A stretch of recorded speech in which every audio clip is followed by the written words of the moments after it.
So the College Board likes to ask questions about the democratization process in Mexico. Particularly, they like to ask questions comparing the process between Russia and Mexico because they both transitioned from one-party dominance and having an authoritarian system to having a democracy. Although obviously that you could make an argument for Russia being an illiberal democracy, and you could make an argument for Mexico being more of a liberal democracy. But in order to make that comparison, you need to understand sort of like what happened in Mexico. So when the PRI was in control, when they had a system of one-party dominance, the president would pick their successor. And so literally the president would say, oh, this is going to be the person who would run. And since the PRI was guaranteed to win, the president was basically choosing the next president. The president also picked the governors and the congressional candidates, who then also won because of the corporatist system, because of the way that there was electoral fraud. So basically everybody owed their jobs to the president. The president had an informal power to remove the governors, and that the president could get the Senate to help them remove. But so technically, since everybody owed their job to the president, it was more of it works with that example of a liberal system, in that it had the illusion of having these elections, but really there was a dictator. There was this one authoritarian ruler who had these other sort of puppets who worked with him. There was a judicial branch in Mexico in this period, but it was definitely subordinate to the president. Now, as things have transitioned, and now we've moved to a period of democratization that's happened in Mexico, and again, people talk about sort of like the time that this officially happens, right, is when in 2000, that's the first time that we have someone other than the PRI actually running the presidency, and that sort of starts this whole ball rolling. So between 2000 to now, we've had this multi-party system. So now the PRI has an open primary to determine who will their presidential candidate be. So no longer is the president choosing the next president. Governors and therefore states have authority separate from the president because there are real elections. And so now Mexico is a much more healthy version of federalism because actually there are separate spheres and separate powers that the states have from the federal government. And so not only have we had a democratization process, but sometimes questions like to ask about how this democratization process has actually increased the role of federalism in Mexico. The government has decentralized some powers to the state, and that has caused some conflicts, which we're going to learn about when we talk about current events. The PRI does not have a supermajority in Congress now, so there's a coalition government, and therefore a check on the president. The president does not win every issue that he or she wants. Now sometimes Congress actually denies the president what the president has requested for. And lastly now, there is a actual independence with the judiciary branch, which we're going to talk about more in a future slide. There are two key Mexican elections which are important for you to be able to answer both multiple choice questions about as well as FRQ questions about. The first one is 2000, that is the quintessential date that people talk about as sort of being da-da-da.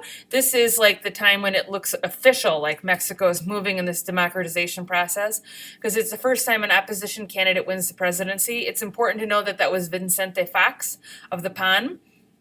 And that then officially establishes Mexico as a multi-party democracy. It's also important to understand the 2006 presidential election. In that election, the two top vote getters didn't even involve the PRI. It was the PAN candidate, Felipe Calderon, and the PRD candidate, Andrés Manuel López Obrador. And they both received very close to the same amount of ballots. They both declare that they are actually president.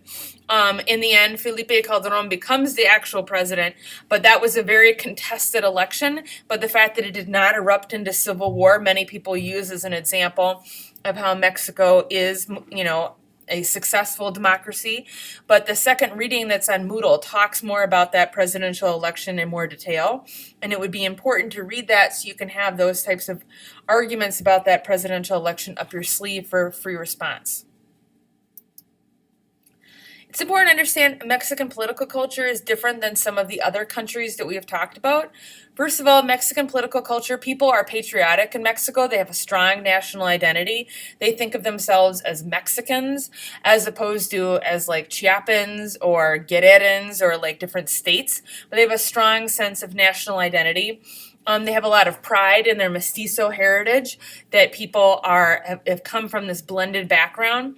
That juxtapositions with the fact that there isn't the same level of pride for people that aren't mestizo, that are indigenous, and that's a contradiction that we talked about in political cleavages. Mexico is really unique in terms of Latin America, that it has a tradition of civilian control of the military. That is not true, unfortunately, for the majority of Latin America. But because the PRI had this one-party dominant system, it kept that military in check. And so they don't have a history of military coups, and they don't have a history of a military dictatorship.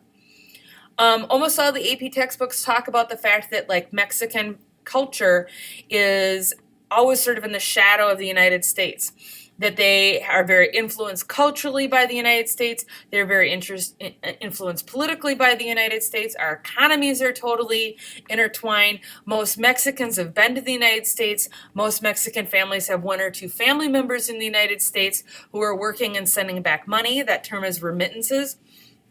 And so it's important to understand that the U.S. has this particularly weird role that isn't normal, in terms of that, normally a neighboring country doesn't have that level of influence that Mexico does, that the U.S. has in Mexico. Civil society in Mexico is weak in comparison to other Latin American countries because they've had 500 years of a strong state and authoritarianism. Civil society is weak. There's been a recent increase in organization, particularly in the face of organized crime, and particularly in the face of some really nationally gripping human rights examples, which we'll talk about when we talk about current events. But I think it's important to understand that they don't have the same level of organization of civil society as they do in comparison to other Latin American countries. Polling data shows that Mexicans have a far more negative view of their political system and state than their counterparts do in Europe, the US, and even the rest of Latin America. And there are several factors that influence that sort of negative view of their political system. One, because the PRI had that one-party dominance for so long, there have been a lot of scandals that have come out about politicians being corrupt and graft and stealing money from the people.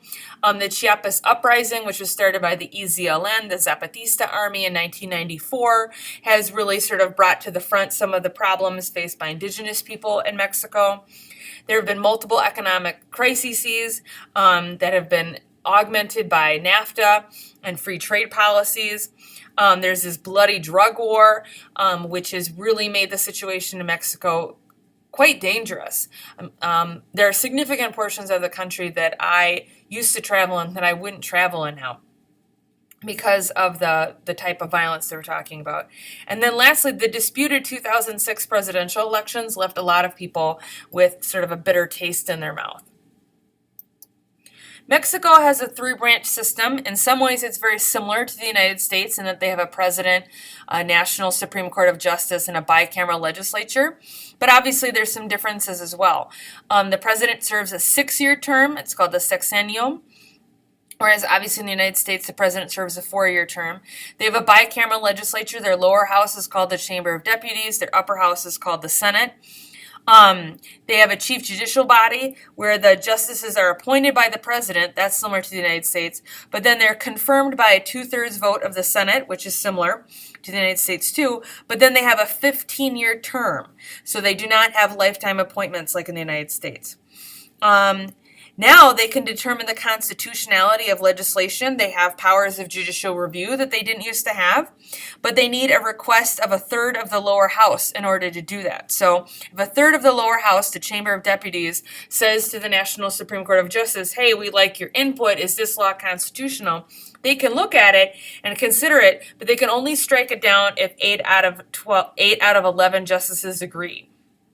The Supreme Court has actually started to play a more activist role in challenging the Mexican president, and so that's another example of this transition towards democratization. On a local level, the judicial system really struggles. There have been a lot of cases that have received international and national news attention of judges taking bribes, of judges, fearing for their lives and being killed by the drug cartels, and of just generally speaking, Mexico has a weak rule of law. in that they have laws, but they don't apply to everybody, and not everybody is actually treated the same way under the law.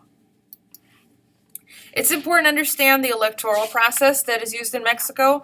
The president has a direct popular vote, but the Chamber of Deputies and the Senate use a mixed proportional system. Okay? So that some of the seats come from single-member plurality districts, and some of the seats come from a proportion of how many seats people want, how many seats different parties won, which leads to there being a coalition government because it's very hard for one party to receive all of the votes. But it's important to understand how the electoral process in Mexico is different than the countries that we have talked about so far. We are going to talk about this today.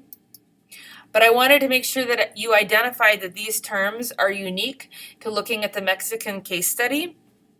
Cacique and caquillos and caudillos I want to talk about. A cacique is a local military strongman who generally controlled local politics in Mexico in the 19th century.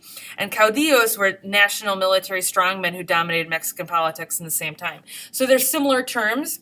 But it's important to understand that. And that sort of goes along with what I was talking about, how there's been this one-party dominance in this authoritarian system for 500 years in Mexico.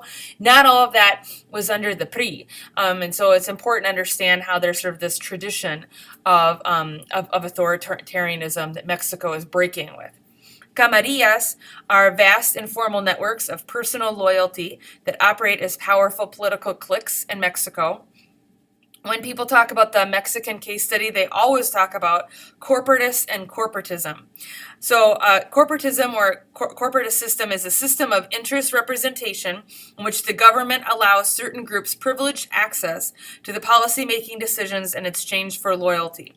And so under the PRI, they set up a teachers union. They set up something like the equivalent of the AFL-CIO. They set up a women's organization, and they use those organizations in order to be able to control the people in Mexico and to sort of co-opt any interest in sort of mobilizing and critiquing the government. But that corporatist system fell apart when the PRI lost its monopoly on power. And so when people talk about the corporatist system, they frequently talk about how that ending sort of opened the door, or the Pandora's box, for this democracy system to move in. Ejidos were the communal farmlands that were set up under the Mexican Constitution in 1917. Ejidos were gotten rid of as a part of when the U.S. and Mexico signed the North American Free Trade Agreement. That was one of the things that the United States said that Mexico had to get rid of because they felt like it would be an unfair trade privilege for the Mexican farmers, and that disproportionately hurt poor Mexicans and indigenous farmers. That change. Neoliberalism is a strategy for economic development that calls for free markets, balanced budgets, privatization, free trade, and minimal government intervention in the economy.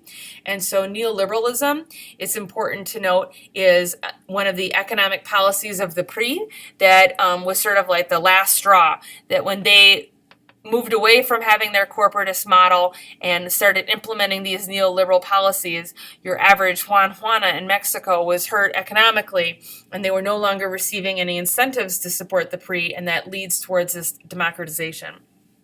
When people look at the Mexico case study and they talk about the period of one-party dominance, they also talk about this period of one-party rule. And one-party rule is an authoritarian system in which one political party governs. Patron-client politics, or patron-client politics, are relationships in which powerful government officials deliver state services and access to power in exchange for the delivery of political support. And I think the example I gave of how anytime a road or a highway was updated in Cuernavaca, when I lived there, they would paint PRI on, like PRI, and their symbol on the roads to let people know, hey, we brought this to you, so there, you owe us. And the last term that's unique to the Mexico case study is the sexennial, that the president serves a 6-year term.